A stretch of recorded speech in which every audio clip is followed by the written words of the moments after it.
Shalom, shalom, bien-aimé, je crois par la grâce de Dieu que tu vas bien et que le Seigneur t'a fait beaucoup, beaucoup de bien encore durant cette semaine, qu'il t'a fortifié, qu'il t'a rempli et surtout qu'il t'a conduit dans de verts pâturages pour sa seule gloire. J'aimerais qu'ensemble encore ce matin, nous puissions lui dire merci, merci pour sa fidélité, pour sa bienveillance et pour son excellence dans nos vies.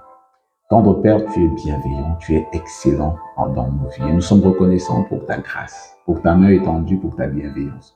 Nous sommes reconnaissants de ce que tu nous tiens par la main pour nous conduire vers dans de verts pâturages pour ta gloire. Merci Seigneur de ce que le ciel est ouvert sur nous. Tu as dit désormais nous verrons le ciel ouvert et les anges de Dieu monter et descendre sur le Fils de l'homme. Nous sommes reconnaissants pour le ciel ouvert sur nos vies et pour ce que tu nous fais du bien en permanence. Nous te rendons la gloire et l'honneur, toi qui es assis sur le trône et qui règne éternellement, Père. Merci. Que la gloire et l'honneur te soient rendus dans le merveilleux nom de Jésus. Amen. Amen, amen, bien-aimé. Je suis heureux de te recevoir sur cette plateforme où je te parle de communion avec la personne du Saint-Esprit. La personne la plus importante de ma vie, de ta vie à toi aussi, si tu as dit oui à Jésus. Pourquoi dire oui à Jésus? Parce qu'il t'a sauvé. Il t'a sauvé de la mort éternelle, il t'a sauvé de l'enfer. Et si tu lui dis oui, si tu ouvres la porte de ton cœur pour recevoir Jésus comme Seigneur et Sauveur personnel, pour reconnaître qu'il est mort sur la croix pour tes péchés et l'accepter dans ton cœur comme Seigneur et Sauveur personnel, alors tu reçois la vie éternelle, la vie qui commence ici et qui continue dans l'éternité. Bien-aimé, c'est important de faire le choix d'accepter Jésus. C'est important de faire le choix d'ouvrir la porte de son cœur à Jésus afin qu'il vienne domicilier à l'intérieur de toi et qu'il puisse réellement conduire ta vie. C'est le choix le plus déterminant que tu puisses faire qui détermine vraiment ton éternité. Donc, je peux t'encourager à ouvrir ton cœur à Jésus. Sur ce, comme je te l'ai dit, je te parle de communion avec la personne du Saint-Esprit, la personne la plus importante de ma vie et de ta vie aussi. Et comme je te le disais tantôt, le jour où tu ouvres ta porte de ton cœur à Jésus, ce qui se passe, c'est que Jésus, par son esprit, vient habiter au-dedans de toi. Il vient habiter au-dedans de toi pour conduire ta vie, pour guider ta vie.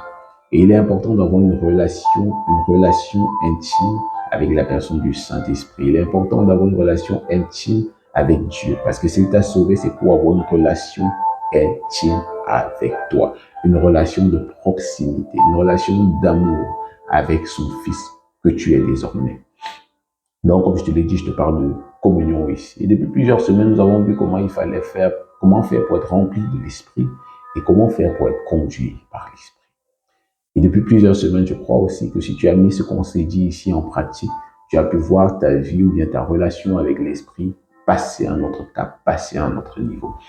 Pour cette semaine, nous allons continuer dans la même lancée, d'être conduit par l'Esprit. Je voudrais prendre l'exemple d'un homme dans la Bible qui a vu sa vie prospérer de manière extraordinaire parce qu'il a décidé de suivre la voie de l'Esprit.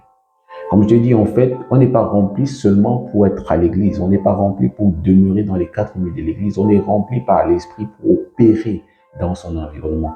On est rempli par l'Esprit pour opérer dans son environnement professionnel, pour opérer dans son environnement académique, pour opérer dans son environnement où on vit, c'est-à-dire peut-être son quartier. On est rempli par l'Esprit pour manifester Christ, quel que soit l'endroit où affouler la plante de nos pieds. Et particulièrement ce matin, j'aimerais parler d'un serviteur de Dieu dans la Bible appelé Josué, celui-là qui a hérité du ministère de Moïse et qui a fait entrer le peuple d'Israël à Canaan. Le Seigneur lui a dit, je crois dans Josué 1 verset 3, que tout lieu que foulera la plante de ton pied, je te le donnerai en possession. Oui, le Seigneur a promis des choses à Josué. Il a promis d'être avec Josué, il a promis de faire en sorte que Josué prenne possession du territoire où il allait. Mais ce n'est pas tout. Josué ne s'est pas contenté de ce que Dieu avait dit que je ferais ceci pour toi. Non. Lorsque nous allons lire l'histoire de Josué, nous allons nous rendre compte que Josué, lui, ne marchait pas au hasard.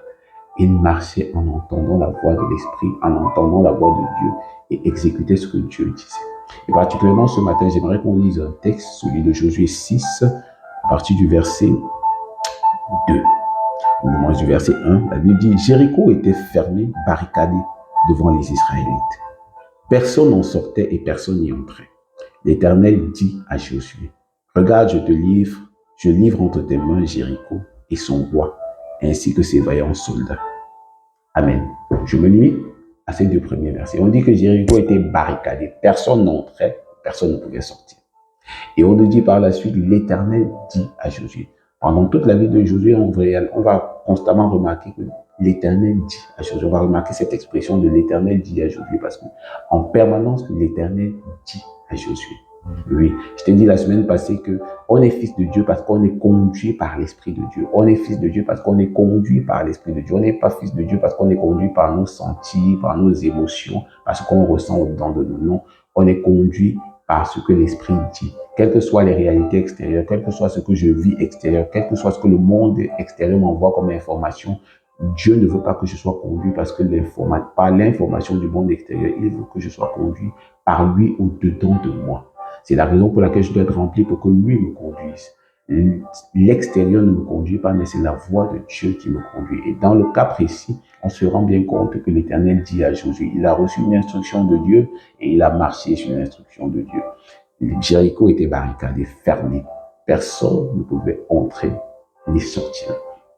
Mais sur l'instruction de Dieu, Josué a fait tomber les murs de Jéricho. Sur l'instruction de Dieu, Josué a fait tomber les murs de Jéricho. Quels que soient les murs qui ont barricadé ta vie, quel que soit ce que l'ennemi a placé comme obstacle devant toi, l'instruction de Dieu peut faire tomber toutes ces murs, toutes ces forteresses dans lesquelles tu peux te retrouver aujourd'hui. L'instruction de Dieu, le fait de marcher sur l'instruction de Dieu, peut faire en sorte que tous ces murs, toutes ces forteresses tombent. Et le plus important, c'est de tendre l'oreille pour entendre le son de sa voix. C'est la raison pour laquelle il te dit, il me dit comme je te l'ai dit, Romains 8, au verset 14, les fils de Dieu sont conduits par l'Esprit de Dieu. Tu es rempli pour être conduit. Tu es rempli pour être dirigé, guidé par l'Esprit. Et donc ce matin, je voudrais t'encourager véritablement à continuer à être rempli, à travailler davantage, à être rempli de l'Esprit pour entendre le son de sa voix. Parce que c'est en marchant sur l'instruction de Dieu que tu verras le miracle, quel que soit l'endroit dans lequel tu te trouves, que ce soit dans ton environnement professionnel, académique, ou même dans ta maison en famille. Pour voir la manifestation du règne de Dieu, tu auras besoin de marcher sur l'instruction de Dieu. Sur ce, je ne peux que t'encourager à tendre l'oreille encore pendant cette semaine, afin d'entendre le son de sa voix et de marcher sur sa parole, afin de porter beaucoup de fruits pour sa gloire.